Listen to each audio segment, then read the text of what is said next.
UP व MP में मंगलवार को चौथी वंदे भारत एक्सप्रेस की हो गई शुरुआत, जहां प्रधानमंत्री नरेंद्र मोदी ने गुजरात के अहमदाबाद में आयोजित कार्यक्रम से वर्चुअली हरी झंडी दिखाकर देश भर में 10 नई वंदे भारत ट्रेनों को किया रवाना।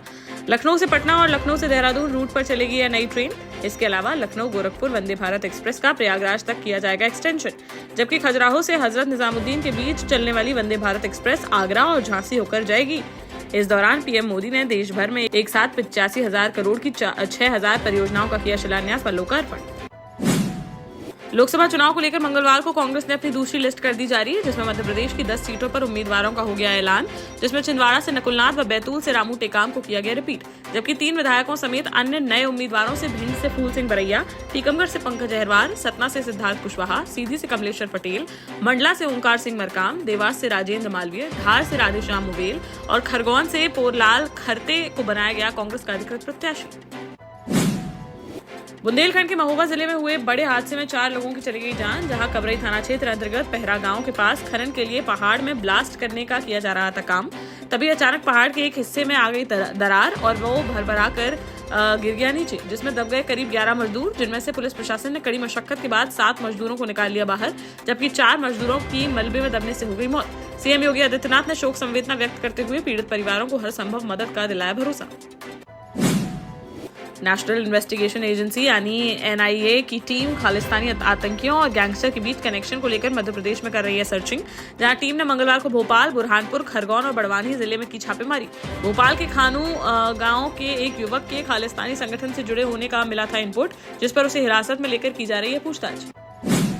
जिले में भी कांग्रेस को लगा बड़ा झटका, जहां कांग्रेस के पूर्व जिलाध्यक्ष महेश यादव अपनी पत्नी जतारा जनपद अध्यक्ष रेखा यादव के साथ बीजेपी में हो गए शामिल। खजुराहो में भाजपा प्रदेश अध्यक्ष बीडी शर्मा की मौजूदगी में उन्हें भाजपा का पटका उड़ाकर पार्टी की सदस्यता कराई गई ग्रहण। बता दें कि महेश यादव को एमपी विधानसभा चुनाव के बाद भितरघात के चलते कांग्रेस से कर दिया गया था निष्कासित, जिसके बाद आज उन्होंने बीजेपी का थाम लिया दामन।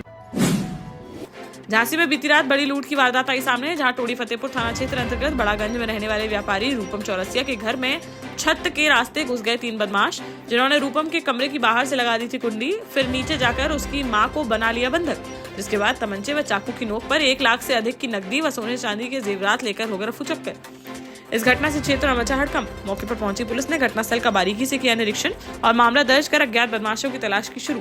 व्यापारियों ने जल्द से जल्द मामले का खुलासा किए जाने की उठाई मांग।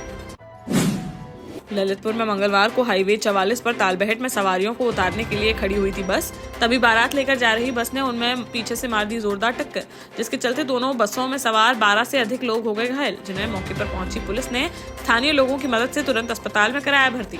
वहीं एफआईआर दर्ज कर मामले की जांच की शुरू। जालौन में बीती देर रात एसओजी सर्विलांस और पुठौन पुलिस की सलीम गुर्जर गैंग के 2 बदमाशों से हुई मुठभेड़, जिसमें 25,000 के इनामी बदमाश समेत 2 बदमाश गोली लगने से हो गए घायल, जिन्हें इलाज के लिए अस्पताल में कराया गया भर्ती। बदमाशों के पास से भारी मात्रा में लूटे हुए आभूषण, 23,000 रुपए नकद, 2 अवैध तमंचे व कारतूस समेत एक चोरी की मोटरसाइकिल की गई बरामद, जिनमें से एक पर 24 तो दूसरे बदमाश पर 28 मुकदमे हैं दर्ज। कार्रवाई कर भेजा जा रहा है जेल। मंगलवार को भोपाल में भाजपा कार्यालय के बाहर बेरोजगारों ने किया रामायण का पाठ, जहां अपनी मांगों को लेकर बीजेपी ऑफिस के बाहर धरने पर बैठ गए बेरोजगार शिक्षक संघ के सदस्य और रामायण का पाठ कर दिया शुरू। उनकी मांग है कि एक उच्च माध्यमिक शिक्षक चयन परीक्षा 2023 के जो अभ्यर्थी वेटिंग लिस्ट में हैं, उनको नियुक्ति दे सरकार, जिसके लिए बढ़ाए जाएं पद। मौके पर पहुंची पुलिस 100 से ज्यादा प्रदर्शनकारियों को उठाकर ले गई थाने। बोले जब तक नहीं मिलेगा लिखित आश्वासन तब तक वह करते रहेंगे प्रदर्शन। हरदा जिले में 6 फरवरी को हुए पटाखा फैक्ट्री ब्लास्ट की श्रम मंत्री प्रहलाद पटेल ने लौटा दी जांच रिपोर्ट, जहां मीडिया से बातचीत में प्रहलाद पटेल ने कहा कि वह जांच रिपोर्ट से नहीं है संतुष्ट, इसलिए उन्होंने उसे नहीं किया स्वीकार। उन्होंने मजदूरों की आइडेंटिटी को लेकर अपने विभाग से किए हैं सवाल कि मजदूरों की संख्या 32 तो है, लेकिन जब सूची ही नहीं है तो किस आधार पर हो रहा है वेरिफिकेशन। इसीलिए उन्होंने प्रथम दृष्टया हरदा ब्लास्ट की जांच रिपोर्ट को नहीं किया स्वीकार। जालौन में बुंदेलखंड एक्सप्रेसवे पर आज फिर देखने को मिला दर्दनाक हादसा, जहां आगे खड़ी ट्रक में घुस गया पीछे से तेज रफ्तार ट्रक, जिसमें पीछे वाले ट्रक में सवार खलासी की मौके पर ही हो गई दर्दनाक मौत, जबकि ट्रक चालक गंभीर रूप से हो गया घायल। मौके पर पहुंची पुलिस ने घायल को अस्पताल में कराया भर्ती, वहीं शव को पोस्टमार्टम के लिए भेजकर मामले की जांच की शुरू। टीकमगढ़ में लोकसभा चुनाव को लेकर भाजपा चलाएगी बूथ विजय संकल्प अभियान, जहां मंगलवार को भाजपा के जिलाध्यक्ष अमित नुना ने प्रेस वार्ता का किया आयोजन, जिसमें उन्होंने बताया कि 13 से 22 मार्च तक जिले के सभी 808 मतदान केंद्रों पर चलाया जाएगा बूथ विजय अभियान। इस दौरान युवा वर्ग, खिलाड़ियों व मंडलियों से संपर्क कर उनसे किया जाएगा संवाद। इसके अलावा कर्मचारियों से फीडबैक लेने के साथ ही गाँव में जाकर किसान चौपाल का भी किया जाएगा आयोजन। दतिया में शादी समारोह के दौरान भाजपा पार्षद का हर्ष फायरिंग करते हुए वीडियो सोशल मीडिया पर हुआ वायरल, जिसमें एक मैरिज गार्डन में 4 से 5 लोग एक के बाद एक फायर करते आ रहे हैं नजर, जिनमें वार्ड नंबर 23 से भाजपा पार्षद अर्जुन भारती भी हैं शामिल। गनीमत रही कि भीड़भाड़ वाली जगह पर की गई इस हवाई फायरिंग में किसी को नहीं लगी गोली, नहीं तो हो सकता था बड़ा हादसा। पुलिस ने जांच के बाद कार्यवाही की कई बार। बुधवार को बुंदेलखंड के सागर आएंगे मुख्यमंत्री डॉक्टर मोहन यादव, जहां वह पीटीसी ग्राउंड में आयोजित रानी अवंतीबाई विश्वविद्यालय के भूमि पूजन कार्यक्रम में होंगे शामिल।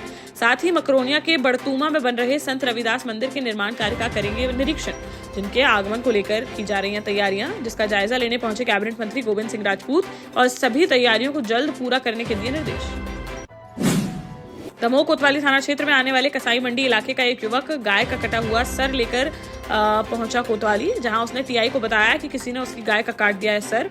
इसकी खबर लगते ही हिंदू संगठन के लोग भी पहुंच गए थाने, जहां उन्होंने उस युवक पर ही जताया संदेह और पुलिस से उक्त युवक की जांच करने की उठाई मांग। फिलहाल पुलिस ने जांच के लिए वेटरनरी विभाग पहुंचा दिया गाय का सर। वहीं पशु क्रूरता अधिनियम के तहत मामला दर्ज कर जांच की शुरू। एडिशनल एसपी बोले, किसी भी हालत में बख्शे नहीं जाएंगे दोषी। भारतीय जनता पार्टी किसान मोर्चा द्वारा झांसी के लकारा गांव में ग्राम परिक्रमा यात्रा के तहत आयोजित कार्यक्रम का मंगलवार को हो गया समापन, जिसमें सभा में आए किसानों ने पीएम मोदी की गारंटी पर लगाई मुहर। इस दौरान मुख्य अतिथि के रूप में बबीना विधायक राजीव सिंह पारीछा व जिला पंचायत अध्यक्ष पवन गौतम रहे मौजूद, जिन्होंने सरकार की महत्वाकांक्षी योजनाओं के बारे में लोगों को दी जानकारी।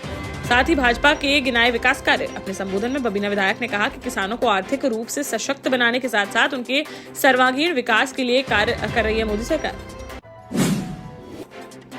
इंडियन किसान यूनियन के विभिन्न प्रदेशों से अध्यक्ष एवं पदाधिकारियों की गई घोषणा, जिससे मध्य प्रदेश भोपाल से ज्योति राय को बनाया गया महामंत्री, जिस पर अधिकारियों ने पुष्पगुच्छ भेंट कर दी उन्हें बधाई व शुभकामनाएं। वहीं होशंगाबाद में डॉक्टर विश्व बंधु ने अपने साथियों के साथ उन्हें किया सम्मानित। बीते 4 वर्षों से ज्योति राय निरंतर बेसहारा असहाय लोगों को बेटी की रसोई के जरिए भोजन वितरित करती आ रही है नजर। साथ ही 10 वर्षों से वह सेवा भारती से जुड़कर भी कर रही हैं काम। वहीं मंगलवार को उन्होंने शीतला माता मंदिर लाल घाटी पर किया वृक्षारोपण। इस दौरान उन्होंने कहा कि पूर्व सीएम शिवराज सिंह चौहान के संकल्प को आगे बढ़ाते हुए उन्होंने भी लिया है संकल्प कि वह भी लगाएंगी ज्यादा से ज्यादा पौधे और एमपी को बनाएंगी हरा भरा। देश का जाना माना सैनफिन ग्रुप आपके लिए फिर लाया है झांसी में वास्तु के हिसाब से फ्लोर प्लान सहित एक शानदार टाउनशिप, जिसमें सुरक्षा की दृष्टि से सीसीटीवी, एक ही ग्रैंड गेट से एंट्री और एग्जिट, चौड़ी सड़कें, parking, car wash area, senior citizen and international fountain parks, swimming pool, gym, badminton, tennis आदि courts, school, hospital, shopping mart आदि कई सुविधाएं। इसीलिए तो हम झांसी में लोगों की पहली पसंद। 12 साल पहले अपने स्टार्टअप के साथ ही योग्य नेतृत्व, अनुभवी टीम और सक्षम सेंट्रलाइज्ड और उत्तरदायी प्रबंधन के बल पर सबको घर गुणवत्ता के साथ समय पर घर की योजना के तहत सैनफिन समूह ने बहुत ही कम समय में 1500 से ज्यादा यूनिट्स को दिया है कब्जा। समय पर डिलीवरी से हमारे ग्राहकों में बड़ा है विश्वास और मिली है संतुष्टि। सैनफिन समूह ने बहुत कम समय में सैनफिन Ashok city, green homes residency, green homes city, सैनफिन Ashok valley, Delhi public school, सैनफिन शाखा, केन सैनफिन अस्पताल सहित कई अन्य परियोजनाओं के साथ नई झांसी के निर्माण में स्थापित किया है एक बड़ा मुकाम। तो आप भी आज ही आइए अपने परिवार के साथ और कीजिए अपने सपने साकार।